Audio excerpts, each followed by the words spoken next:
Bonsoir à tous. Dieu est-il encore là? Nous continuons donc notre série autour de cette grande thématique afin de pouvoir répondre à cette question qui nous taraude, qui nous pousse à la réflexion. Dieu est-il encore là? Je voudrais que nous puissions, avant d'entrer dans le vif du sujet, nous rappeler que nous sommes mercredi soir. Nous avons ce temps de prière spécial tout à l'heure et nous voulons d'ores et déjà vous inviter à récupérer un petit papier auprès des hôtesses et vous allez pouvoir noter vos requêtes de prière et les glisser dans la borne prévue à cet effet au niveau de l'arche. Pour ceux qui nous suivent sur Internet, bien le bonsoir chez vous et nous voulons vous dire que vous pouvez noter vos requêtes de prière sur le chat et nous allons faire le lien ici afin de pouvoir intercéder auprès de Dieu tout à l'heure. Donc, les hôtesses sont à votre disposition pour ceux et celles qui voudraient tout à l'heure présenter les requêtes à Dieu. N'hésitez pas, prenez un bout de papier et nous allons prier. Mais je voudrais aussi rappeler que la prière, c'est une requête, c'est une demande à Dieu. Et nous allons prier et c'est Dieu qui va agir selon sa volonté. Véritablement, nous voulons lui faire confiance et nous voulons croire au pouvoir de la prière, à la puissance de la prière. Et c'est pour cela que nous allons entrer tout à l'heure dans cette démarche. Donc n'hésitez pas, ceux qui sont en présentiel, je vois les uns et les autres qui commencent à s'activer, très bien. Et ceux qui sont et qui nous suivent par l'intermédiaire des réseaux sociaux, sentez-vous libre de pouvoir noter vos requêtes sur le chat. En ce soir, nous allons considérer donc la messianité de Jésus. Je répète, la messianité de Jésus. L'Agence nationale de sécurité du médicament et des produits de santé, ainsi que ses homologues des agences européennes et internationales, veillent à coordonner leur action d'inspection et de contrôle en laboratoire et à optimiser leurs ressources pour s'assurer de la qualité des données et des produits qu'ils contrôlent. Et forcément, nous sommes alertes là-dessus. Parce que si nous passons nos voitures dans des centres de contrôle pour savoir s'il n'y a pas de souci, vous imaginez bien qu'il y a aussi des centres qui vont faire quoi? Ils vont contrôler les médicaments à leur sortie de laboratoire. Et nous sommes heureux de savoir que les médicaments sont contrôlés, n'est-ce pas? Parce qu'on peut se tromper sur certaines choses, mais si on se trompe sur le dosage de médicaments, vous comprendrez que les répercussions ne sont pas les mêmes. Donc nous sommes heureux de savoir ça. Inutile de préciser à quel point le contrôle des médicaments doit être précis, afin d'éviter des drames, afin d'éviter des scandales. Dans certains cas, la toxicité de certains principes actifs a causé les décès et pathologies graves à de milliers de personnes. Pourquoi? Parce que le pire est quand le laboratoire qui commercialise ce produit en connaît les risques et décide de faire quoi? Et de mettre sur le marché quand même. Et nous avons toutes sortes de scandales que nous n'allons pas citer ici, mais que vous connaissez, vous avez pu entendre cela dans les journaux. Une mise en danger de la vie d'autrui. Parce que pour un mauvais dosage, il y a eu des dégâts extraordinaires. Et je voudrais que nous puissions, si vous êtes d'accord, faire l'analogie avec la Bible, la parole de Dieu. La Bible subit le même sort. Selon son interprétation, certains vont tuer pour elle. Et d'autres vont donner leur vie afin de s'assurer que son message passe. Le mauvais dosage ou la mauvaise compréhension de celle-ci nous fait prendre de mauvaises décisions. Et c'est pour cela que ce soir, nous voulons avoir le bon dosage. Nous voulons avoir la bonne interprétation et nous voulons véritablement donner les bons outils afin de comprendre la parole de Dieu, afin qu'elle puisse être non pas un médicament mal dosé, mais véritablement une plante médicinale pour les uns et pour les autres. La parole de Dieu nous dit, dans Jean 17, au verset 3, « Or, la vie éternelle, c'est qu'ils te connaissent. » Qui? Toi, le seul vrai Dieu, et celui que tu as envoyé qui? Jésus-Christ. Donc la parole de Dieu nous rappelle que Dieu a envoyé Jésus-Christ et personne d'autre. Donc la tentation de pouvoir être un super-héros sur la terre est caduque, car Dieu a déjà envoyé le Sauveur. Le Sauveur, il n'y en a qu'un seul, c'est Jésus. Et nous sommes contents et nous sommes heureux de savoir que Jésus, il est venu. Mais Jésus-Christ est venu. Mais il est venu pour quoi faire? Dans quel but? Quelle était véritablement sa mission? Le temps, aujourd'hui, est basé sur lui. Donc Jésus, on ne peut pas l'oublier. L'histoire, il y a toujours avant et après Jésus-Christ. Donc l'histoire même est marquée par Jésus. Mais dans l'Ancien Testament, premier texte que je vous invite à lire avec moi se trouve dans Genèse, chapitre 3, verset 15. Un texte très connu que nous allons lire ensemble afin de pouvoir poser les bases de notre réflexion et de notre étude dans ce soir. Genèse, chapitre 3, et nous sommes au verset 15. N'ayez pas peur de prendre l'outil biblique, que vous l'ayez sous format papier ou format numérique. Laissez la Bible parler, puisque véritablement, ce que nous disons chaque soir est tiré de la parole de Dieu, de la Bible.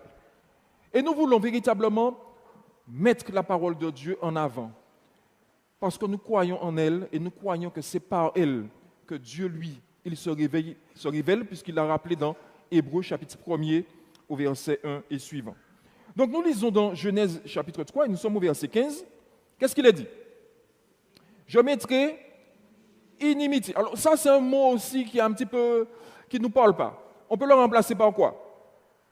Oui, séparation. Je mettrai séparation, inimitié, entre toi et la femme, entre ta postérité et sa postérité. Celle-ci t'écrasera la tête et tu lui blesseras le talon. Ici, Dieu s'adresse à qui?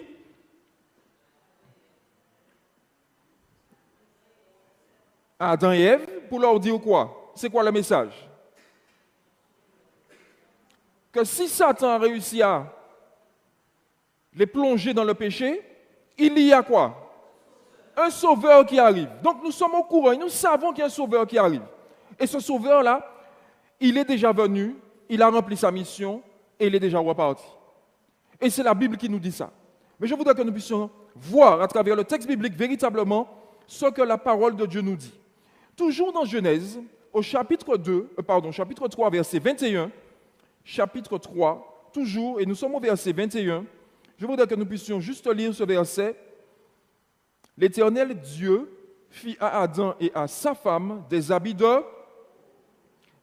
peau et il les en revêtit. Donc Jésus ici, il nous est parlé de la mort d'un agneau puisqu'il va les habiller de peau de brebis, d'une bête. Donc on comprend ici qu'il y a eu un sacrifice, il y a eu la mort d'un animal. Donc cela nous rappelle et nous pousse à nous plonger encore dans l'Écriture qui nous rappelle que dans Hébreux chapitre 9 au verset 22, sans effusion de sang, il n'y a point de pardon. Donc, on est en train de refaire le puzzle tout doucement, sans aller trop vite, afin que les uns et les autres puissent voir à travers la parole de Dieu, véritablement, à travers Jésus, le Messie qui devait venir sauver et racheter la terre. Nous pensons bien souvent que lorsque l'on parle de Jésus, Christ, c'est le nom de famille de Jésus. Or, Christ, ce n'est pas le nom de famille de Jésus, mais c'est quoi?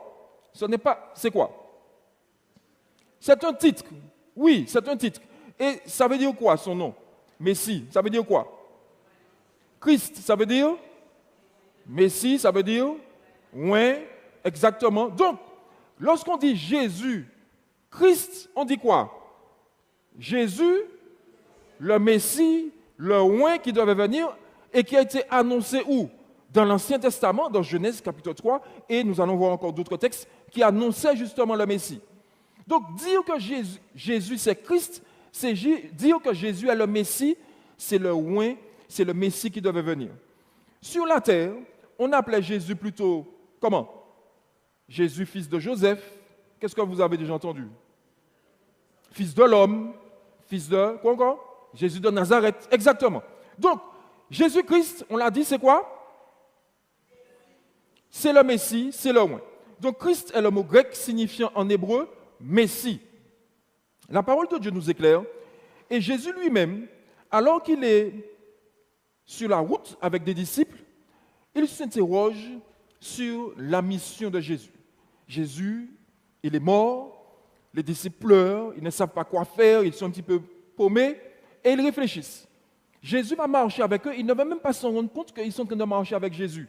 Donc Jésus va discuter avec eux. Et Jésus va leur dire dans Luc chapitre 24 au verset 25 que je vais lire, Luc chapitre 24, 25 et suivant, il va leur dire, alors Jésus leur dit, Luc 24, 25 et suivant, alors Jésus leur dit, ô hommes sans intelligence, et dont le cœur est lent à croire tout ce qu'on dit qui? Les prophètes. Donc on comprend ici que Jésus dit aux disciples que pour comprendre ce qui est en train de se passer maintenant, il faut faire quoi? Il fallait se plonger dans les Écritures pour comprendre ce que les prophètes avaient annoncé d'avance. Donc c'est véritablement dans la parole de Dieu que l'on trouve les solutions. Au verset 26, il dit, ne fallait-il pas que le Christ souffrit ces choses et qu'il entrât dans sa gloire? Verset 27, et commençant par Moïse et par tous les prophètes, il leur expliqua dans toutes les Écritures ce qui le concernait. Donc ici, Jésus est en train de dire que les prophéties qui ont été annoncées avant le concernaient, pas quelqu'un d'autre. Donc on comprend ici que Jésus s'identifie lui-même au Messie et il sait que c'est lui. Et il le dit d'ailleurs aux disciples. À la suite de la crucifixion de Jésus, beaucoup étaient surpris et abattus et pensaient que la mission de Jésus était de pouvoir renverser les Romains. Alors, ils n'ont pas compris le message. Tout le monde attendait un Messie, comment? Glorieux, majestueux, celui qui allait délivrer, sauf que personne n'attendait le serviteur souffrant. Et Jésus va leur expliquer, il va leur dire qu'il n'était pas venu pour pouvoir renverser les Romains. D'ailleurs, je vais citer certains textes que vous allez noter, vous allez revoir à la maison afin de ne pas trop vous surcharger. Dans Luc chapitre 4 au verset 16, Jésus va avoir justement ce temps où il va prendre des rouleaux, le livre d'Ésaïe, et il va citer Ésaïe 61 verset 1 à 5. Et il va dire sa mission. Il sait quelle est sa mission.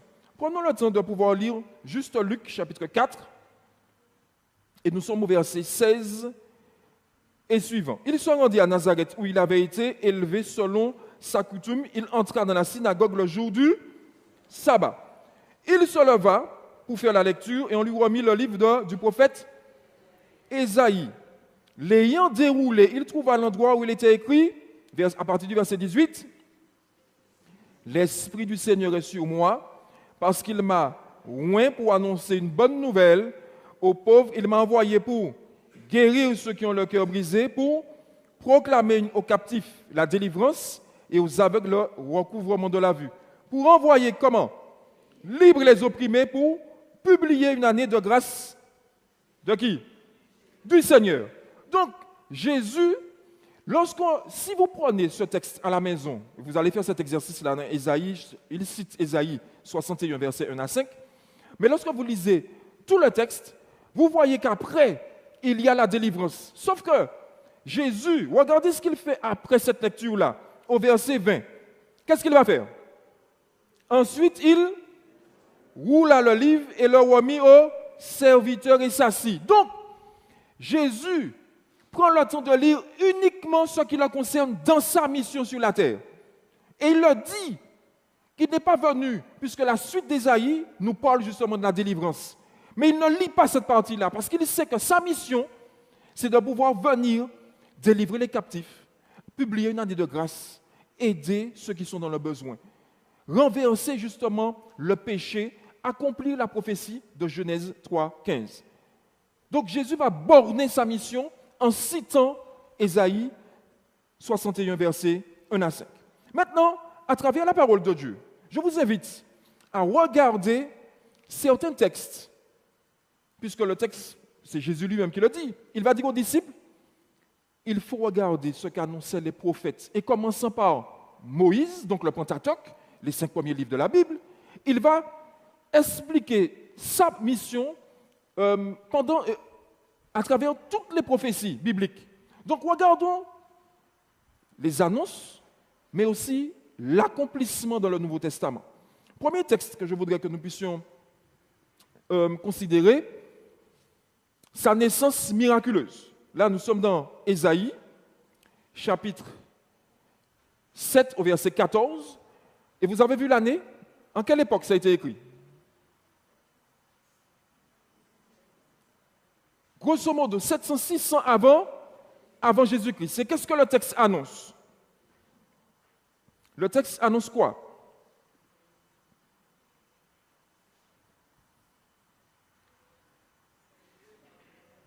La naissance de Jésus. Mais qu'est-ce que ça annonce? Qu'est-ce que ça dit? Voilà, très bien. Donc, une jeune fille deviendra enceinte. Donc, Ésaïe annonce ça. Mais combien d'années auparavant? 700 ans auparavant. Et lorsqu'on regarde dans Matthieu chapitre 1, verset 18, alors, il y a le PowerPoint, c'est affiché. Prenez des notes, vous allez comparer, regarder à la maison, vous allez retravailler les textes. Mais je vous invite à suivre et surtout à noter les textes afin de pouvoir partir avec. Dans Matthieu chapitre 1, verset 18, nous avons quoi? L'accomplissement de la prophétie annoncée dans Ésaïe, que quoi? Qu'une jeune fille devait être enceinte et donner le nom d'Emmanuel à son enfant. Donc on comprend ici que lorsque l'on lit la parole de Dieu, ce que les prophètes avaient annoncé dans l'Ancien Testament, on le retrouve où?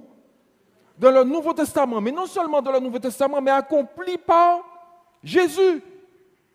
C'est pour cela que l'Église adventiste reconnaît en Jésus le Christ, le oint, le Messie.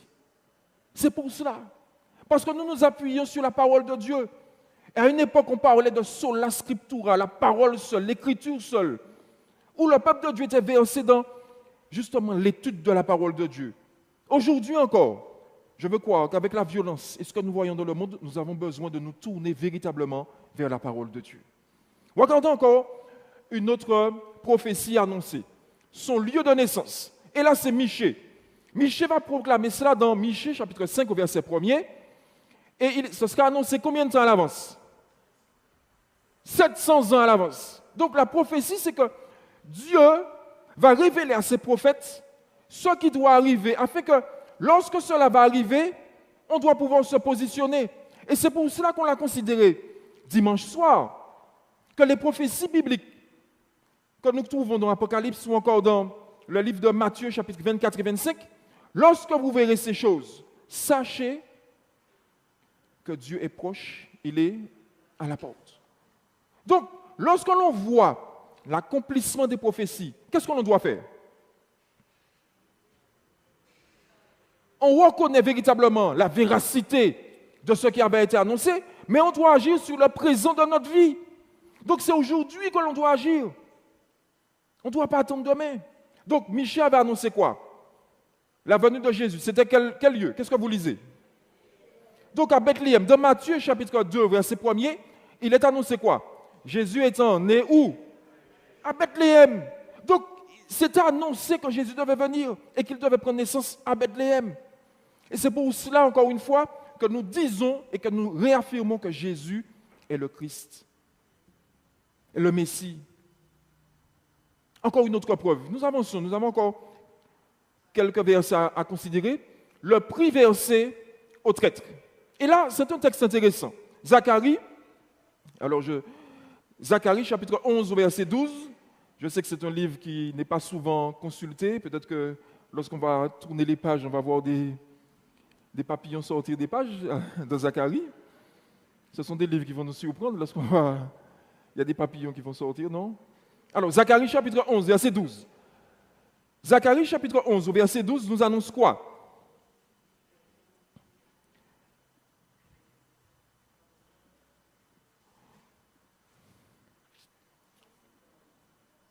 Alors, nous lisons. qu'est-ce qu'il annonce?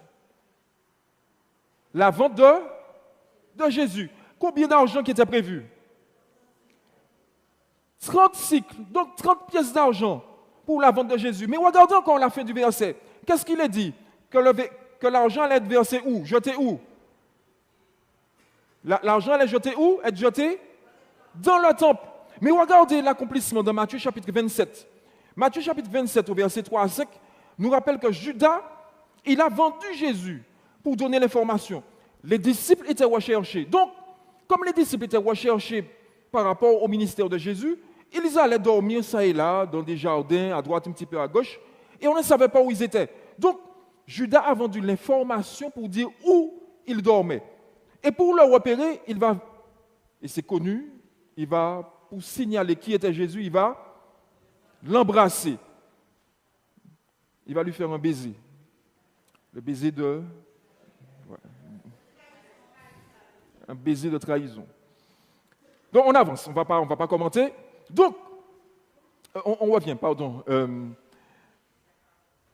Matthieu chapitre 27 au verset 3. Donc, ici, Judas va vendre Jésus et ensuite, il va récupérer l'argent. Mais regardez dans Matthieu 27 au verset 3 à 5. Qu'est-ce qu'il est dit? Qu'est-ce que Judas fait? Qu'est-ce qui se passe dans son cœur à ce moment-là? Lisez le texte biblique. Qu'est-ce qui se passe dans son cœur? Il regrette. Et comme il regrette, il va faire quoi? Il va jeter l'argent où? Dans le temple. Donc Zacharie 11, verset 12 avait déjà dit quoi? Que non seulement on allait vendre Jésus pour 30 pièces d'argent, mais que l'argent allait être jeté où? Dans la maison de Dieu qui est le temple. Donc on comprend ici que Zacharie avait annoncé cela, et dans la vie de Jésus véritablement, on a l'accomplissement dans Matthieu chapitre 27. Donc on comprend ici que nous ne basons pas sur des on-dit. Lorsque la parole de Dieu nous rappelle et nous montre que véritablement Jésus est le Christ, l'Église, le peuple de Dieu doit pouvoir se positionner dans ce sens-là pour dire Jésus était le Messie annoncé par les prophètes. Regardez encore ce qu'il est dit ici dans la parole de Dieu. Il fut battu et insulté. Le texte biblique est clair. Ésaïe, chapitre 50, au verset 6. J'ai livré mon dos à ceux qui me frappaient et à ceux qui font... Qu'est-ce qu'ils ont fait encore?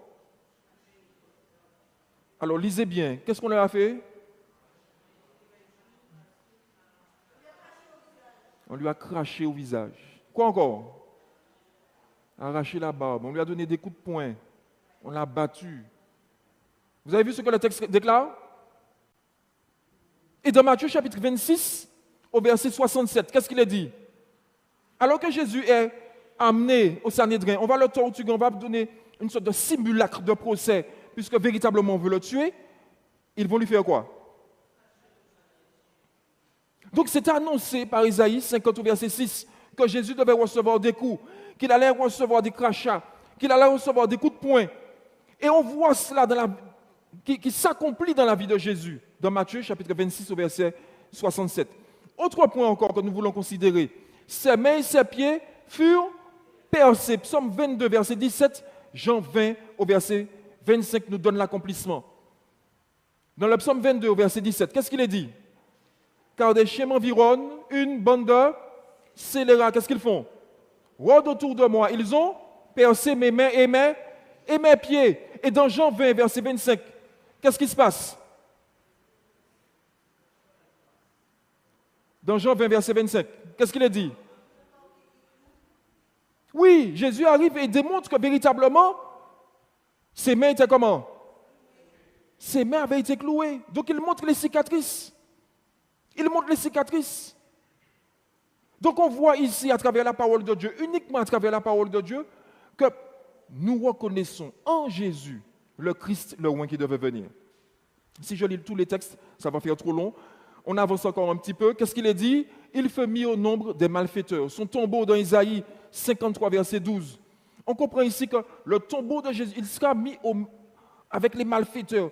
Quelqu'un qui avait une notoriété, qui parlait, qui prêchait, qui faisait des grandes choses, il sera considéré comme un voleur, comme un bandit, un brigand.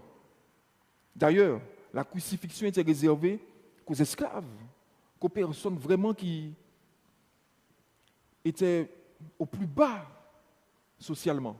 Et dans Marc, chapitre 15, au verset 27, il nous est dit clairement l'accomplissement, ils le crucifièrent, ils crucifièrent Jésus et ils l'ont mis avec les malfaiteurs.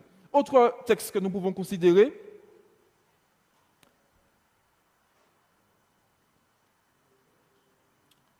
on avance, ses vêtements furent tirés au sort. Dans le psaume 22, verset 19, il nous est dit, qu'est-ce qu'ils vont faire? Ils vont partager ses vêtements. Et l'accomplissement, lorsque Jésus est crucifié, les soldats vont se réunir, ils vont commencer à faire des lots pour se partager le butin. Et lorsqu'ils vont voir la tunique de Jésus, qu'est-ce qu'ils vont faire? Qu'est-ce que le texte biblique dit? Ils vont aussi tirer au sort afin de pouvoir savoir qui va partir avec la tunique de Jésus. Véritablement, tout ce que l'on dit de Jésus à travers les prophètes, donc dans l'Ancien Testament, ce que les prophètes annoncent, se vérifie dans le Nouveau Testament, dans la vie de Jésus. Donc, lorsque nous nous positionnons en disant que Jésus, Christ, est venu, nous sommes dans le vrai, puisque la parole de Dieu déclare véritablement que dans l'Ancien Testament, tout ce qui avait été annoncé pour Jésus s'est accompli dans sa vie. Regardez encore ce que la parole de Dieu nous dit, cette dernière parole sur la croix, dans le psaume 22, verset 1. Mon Dieu, pourquoi m'as-tu abandonné? C'est cette même parole que Jésus va prononcer alors qu'il est sur la croix. Et beaucoup de théologiens se sont posés des questions pour savoir, à ce moment-là, pourquoi Jésus, justement, dit cela? Le premier, l'exemple par excellence. Pourquoi, à ce moment précis, que Jésus dit pourquoi? Et Jésus, donc, réalise véritablement ce qui avait été annoncé. Autre point, je pense que ça doit être le dernier.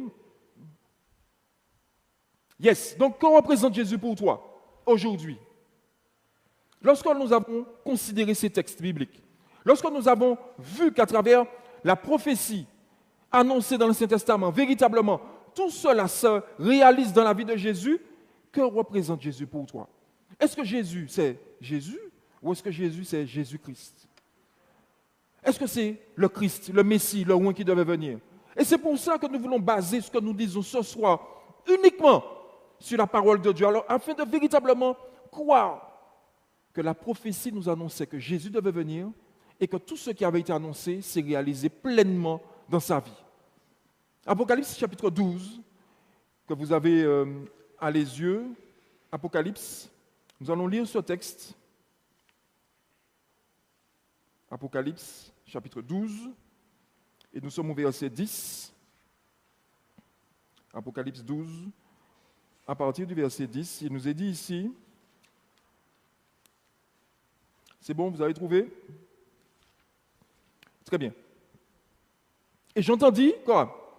Dans le ciel, une voix forte qui disait, maintenant le salut est arrivé, et la puissance et le règne de notre Dieu et l'autorité de son Christ, car il a été précipité, l'accusateur de nos frères, celui qui les accusait devant notre Dieu jour et nuit. Au verset 11, il est dit, ils l'ont vaincu à cause du sang de l'agneau. Donc aujourd'hui, pour être vainqueur, il faut accepter Jésus dans sa vie.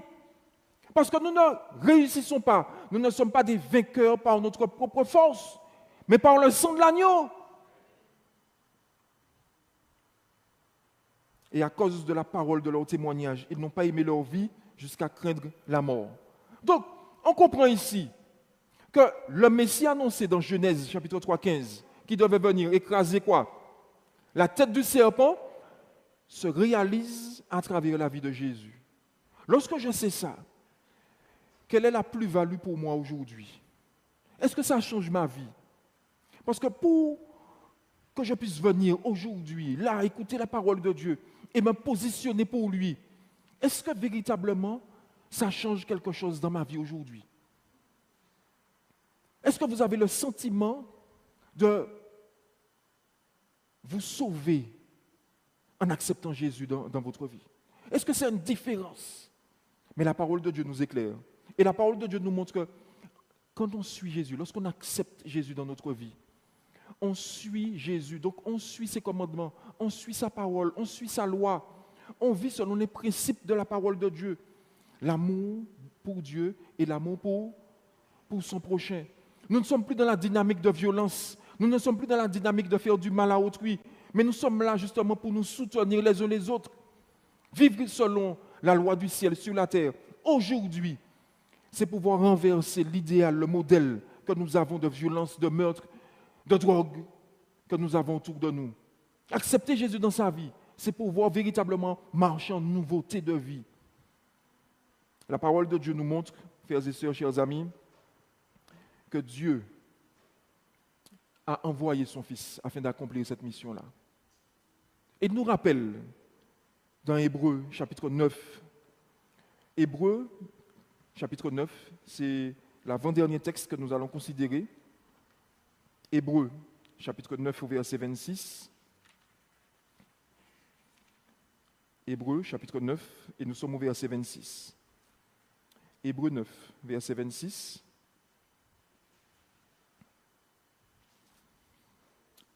Je vous donne le temps de chercher. C'est bon, vous avez trouvé? Très bien, nous lisons Hébreux chapitre 9 au verset 26. Autrement, il aurait fallu qu'il eût souffert plusieurs fois depuis la création du monde, tandis que maintenant, à la fin des siècles, il a paru une seule fois pour abolir le péché par son sacrifice. Il a paru combien de fois? Une seule fois. Pour faire quoi? Pour pardonner le péché par son sacrifice, donc par sa mort. Donc Jésus, par sa mort, nous donne la vie. Et regardez encore la suite du verset. Il nous dit quoi? Au verset 28, après quoi vient le jugement, de même Christ qui s'est offert combien de fois? Une seule fois pour porter les péchés de plusieurs apparaîtra sans péché une seconde fois à ceux qui l'attendent pour leur. Donc on comprend ici, frères et sœurs, que lorsque je suis en contact de la parole de Dieu, lorsque j'accepte Jésus dans ma vie, j'attends Jésus pour mon salut. Donc lorsque je vois les prophéties s'accomplir aujourd'hui, lorsque je vois les mouvements qu'il y a dans le monde, les guerres, les bruits de guerre, la violence qui augmente, je sais véritablement qu'il y a un temps marqué pour la fin.